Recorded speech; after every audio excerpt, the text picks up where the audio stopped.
হতশ্রী ব্যাটিংয়ের সাথে খাপছাড়া বোলিং, যার কারণে শেষমেশ আয়ারল্যান্ডের মতো দলের সাথে ম্যাচ হার। পাওয়ার প্লেতেই নেই 4 উইকেট। হৃদয়ের একা লড়াই বাঁচাতে পারেনি টাইগারদের। বীরশ্রেষ্ঠ মতিউর রহমান স্টেডিয়ামে টাইগারদের সঙ্গী হয়েছে 39 রানের পরাজয়। টসে হেরে ব্যাটিংয়ে নেমে এদিন সাগরিকায় ঝড় তোলেন আইরিশ ব্যাটাররা। 4 উইকেট হারিয়ে তারা সংগ্রহ করে 181 রান। জবাবে মাত্র 18 রানেই 4 উইকেট হারিয়ে ফেলে বাংলাদেশ। সেখান থেকে হৃদয়ের ক্যারিয়ার সেরা 83 রানের ইনিংসটা কেবল হারের ব্যবধানই কমিয়েছে। শেষ পর্যন্ত 9 উইকেটে 142 রান করে থামে টাইগারদের ইনিংস। এ নিয়ে আয়ারল্যান্ডের বিপক্ষে টি-20তে পরপর 2 ম্যাচ হারল বাংলাদেশ। 2023 সালের দ্বিপাক্ষিক সিরিজে চট্টগ্রামের মাঠেই সিরিজের শেষ ম্যাচে হেরেছিল তারা। শুরুতে আইরিশদের উড়ন্ত সূচনা এনে দেন 2 ওপেনার পল স্টার্লিং ও অভিষিক্ত টিম টেক্টর। তৃতীয় ওভারে শরীফুল ইসলামের বলে 4টি 4 মেরে 18 রান নেন টিম। প্রথম 3 ওভারে আসে 33 রান। পাওয়ার প্লের পরের 3 ওভারে ঘুরে দাঁড়ায় বাংলাদেশ। পঞ্চম ওভারে বোলিংয়ে এসেই অধিনায়ক পল স্টার্লিংকে আউট করেন তানজিম হাসান সাকিব। 6 ওভারে আয়ারল্যান্ডের সংগ্রহ দাঁড়ায় 1 উইকেটে 48 রান। নবম ওভারে 200 স্ট্রাইক রেটে ব্যাট করতে থাকা টিম টেক্টরকে ফেরান রিশাদ হোসেন। লং অনে চমৎকার ক্যাচ নিয়ে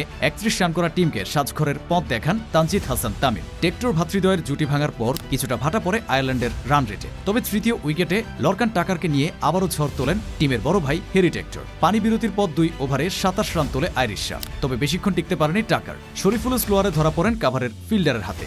এরপর চতুর্থ উইকেটে আবারও ঝড়ো জুটি গড়েন টেক্টর ও কার্টিস ক্যাসপার। দুজন মিলে মাত্র 29 বলে 44 রান যোগ করেন। 18তম ওভারে সাকিবের বলে পারভেজ হোসেন ইমনের দুর্দান্ত ক্যাচে ফিরে যান 24 রান করা ক্যাসপার। পুরো ইনিংসে দারুণ খেলা টেক্টর ফিনিশিংয়ের দায়িত্ব নেন নিজের কাঁধে। তার অপরাজিত 45 বলে 69 এবং জর্জ ডকরেলের 7 বলে 12 রানের উপর ভর করে 4 উইকেটে 181 রানের বিশাল সংগ্রহ করে সফরকারীরা। বাংলাদেশের পক্ষে 2 উইকেট নিতে 41 রান খরচ করেন সাকিব। শরীফুল ও রিশাদ নেন 1টি করে উইকেট। জবাবে বড় রান তাড়া করতে নেমে যেন খেই হারিয়ে ফেলে বাংলাদেশের ব্যাটাররা। শুরুতে 4 ব্যাটারের ব্যর্থতায় পাওয়ার প্লের 6 ওভারে আসে মাত্র 20 রান। টি-20তে পাওয়ার প্লেতে এটি বাংলাদেশের দ্বিতীয় সর্বনিম্ন স্কোর। পাকিস্তানের বিপক্ষে 2011 সালে প্রথম 6 ওভারে 3 উইকেট হারিয়ে 16 রান করেছিল বাংলাদেশ। তানজিদ হাসান তামিম 2, পারভেজ হোসেন 1, লিটন কুমার দাস 1 ও সাইফ হাসান 6। বাংলাদেশের প্রথম 4 ব্যাটার মিলে করেছে মাত্র 10 রান। কোন টি-20 ম্যাচে এটি বাংলাদেশের প্রথম 4 ব্যাটারের সর্বনিম্ন সংগ্রহ। 5 নম্বরে নেমে মাত্র 50 বলে অপরাজিত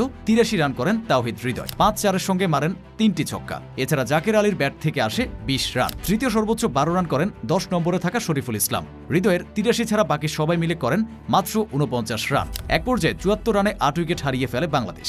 এরপর বাকি 2 ব্যাটারকে নিয়ে 68 রান যোগ করেন হৃদয়। এর মধ্যে শরীফুলের সঙ্গে নবম উইকেটে আসে 48 রান, যা নবম উইকেটে বাংলাদেশের সর্বোচ্চ জুটি। আয়ারল্যান্ডের পক্ষে মাত্র 13 রানে 4 উইকেট নেন বাঁহাতি স্পিনার ম্যাথু হামফ্রিজ। এছাড়া বেরি ম্যাকার্থি 23 রানে নেন 3 উইকেট। মার্ক অ্যাডায়ারের শিকার 2 উইকেট।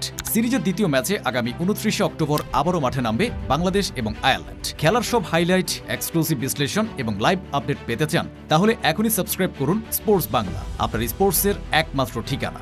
বেল আইকনটি চাপুন যাতে কোনো আপডেট মিস না হয়। স্পোর্টস বাংলা, খেলার উত্তেজনা আপনার ভাষায় আপনার কাছে।